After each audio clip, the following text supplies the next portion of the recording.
mind feels like it's jumping from thing to thing, like little kernels popping, well, you might be suffering from the latest social media wellness topic. It's called popcorn brain.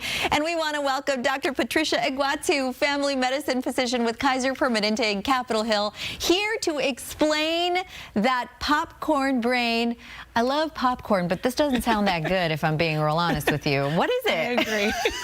Completely agree. So what is popcorn brain? It's not a medical diagnosis, okay, but it's how our brain feels when our brain is like going from topic to topic, focus to focus. You can't focus on one thing. And it actually is making us have less social interactions and more like isolation. Oh, yes, that's terrible. Yeah. I feel like that kind of leans into the loneliness epidemic that we're always talking about. But what is causing this? I mean, I have been victim to the doom scroll. You're just stuck there and you can't get out of that loop. Yeah.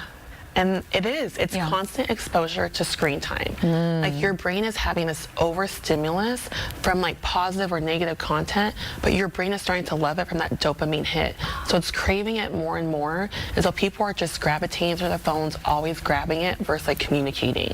Yeah, for sure. Yeah. I mean, I definitely feel myself grabbing and have to like think about putting it down, don't actually need it.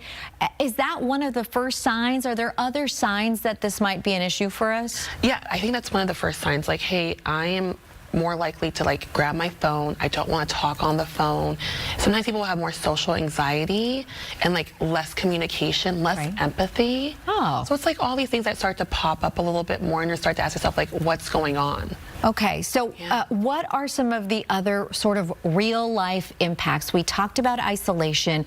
We talked about lack of empathy, which can be really serious. Are there some other ways this could impact us in real life? Yeah, I feel like sometimes I even notice myself, right?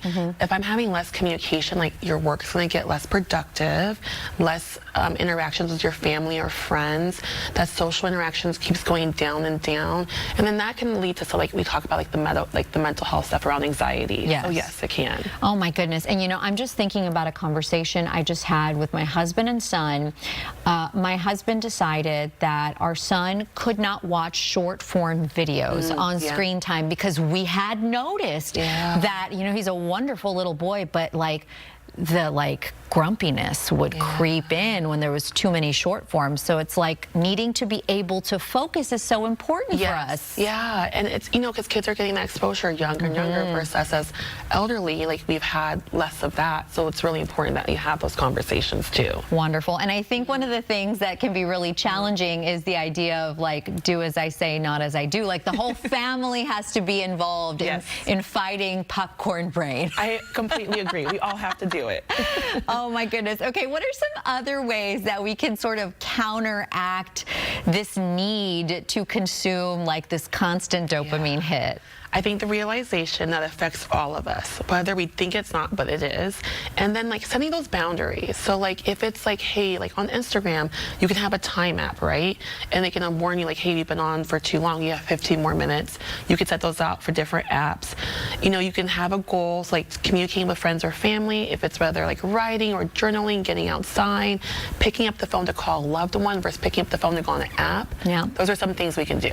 Oh my goodness. And you know, there's some products out there that I at first was like, why would anybody need that? And then suddenly it started to sound like a great idea. Bricking your phone. You attach something to your phone to make sure you're not using apps. So I think what I mean by that is that there is a desire to fix what is a growing problem, right? Yeah. And that's really the most important thing, because spending time together in real life with our family, I mean, like that's wonderful for, I would say, our health in general.